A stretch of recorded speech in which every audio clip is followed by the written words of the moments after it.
everyone, Chris from Stone Age Gamer here. For gamers of a certain age, the noble instruction manual will always hold a special place in their hearts.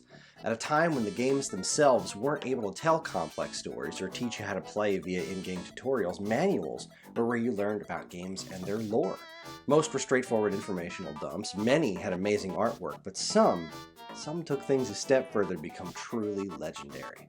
Now, I obviously don't own every instruction manual ever printed, so this list is by no means exhaustive, but I have read a lot of manuals in my day, and these are my top 5 best instruction manuals. Number 5. Donkey Kong Country.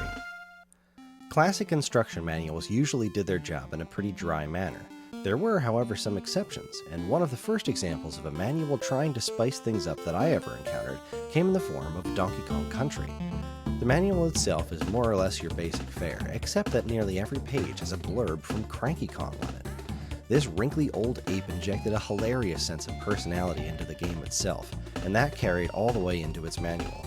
On top of that, though, it's a really good-looking booklet, and the story in particular was a lot of fun to read. Even back in those days, a lot of people tended to skip reading the instruction manuals, so anytime I came across something that was special like this, it really made my day. Number 4. We Love Katamari. Instruction manuals were very much on their way out by the time the PlayStation 2 had hit its prime, what with games themselves now including tutorials that could show players how to play the games in the games themselves. But if you want to talk about a PS2 game with a personality of its own, Katamari Damacy is definitely a strong one. The first Katamari had a surprisingly bland manual, but when it came time for the sequel, they went all out in the personality department. Every page is filled with this gorgeous, bizarre art.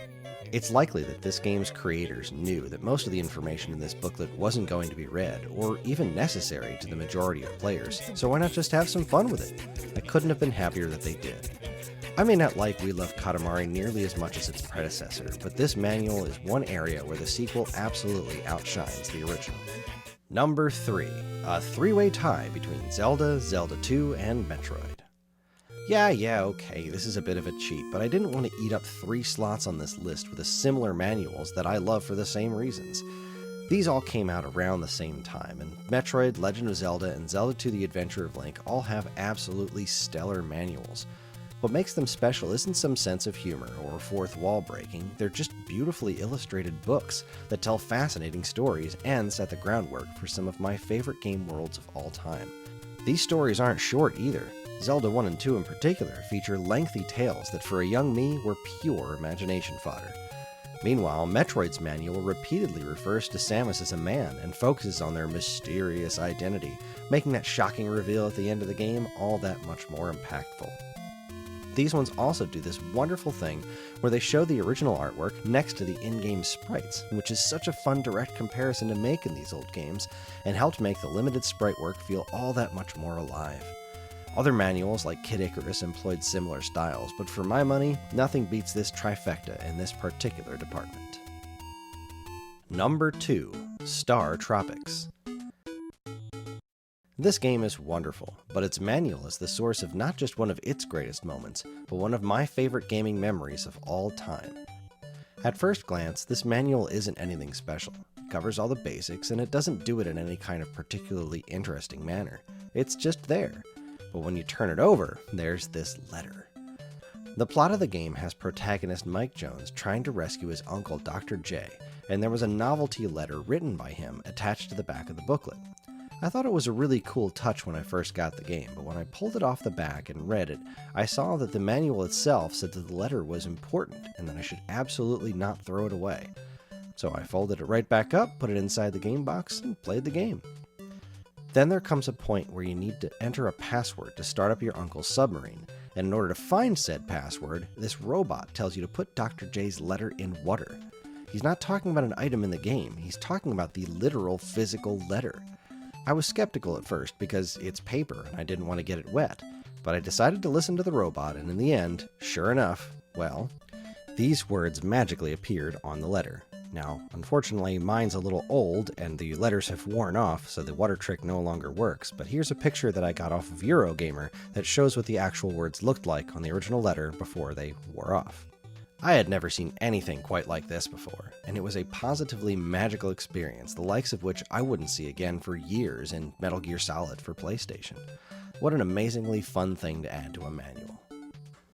Number 1. Uniracers. This manual takes everything Donkey Kong Country did and turns it up to 11.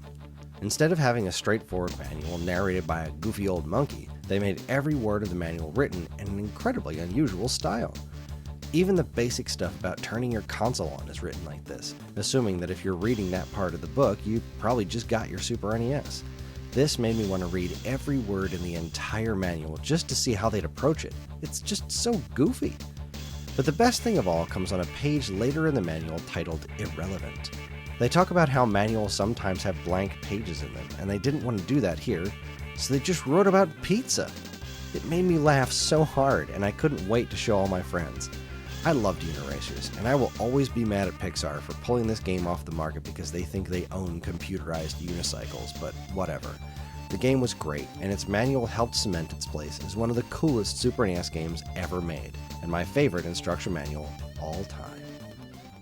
New instruction manuals are few and far between these days, and at least in my eyes, they're a sorely missed part of gaming culture. There's really nothing quite like the experience of being a kid and having your parents drive you to the store to get a new game and then poring over that manual on the drive home. Fortunately, there are still plenty of ways to view old manuals online, which I suppose is better than nothing, and there are some folks out there who include manuals in their games, so the art isn't completely lost, and well, that's a comforting thought. Thanks for watching, everybody. If you liked what you saw here today, please be sure to follow, like, and subscribe. Let us know what your favorite instruction manuals are. Which ones did I miss? Let us know. Thanks again on behalf of all of us here at Stone Age Gamer. Keep playing games.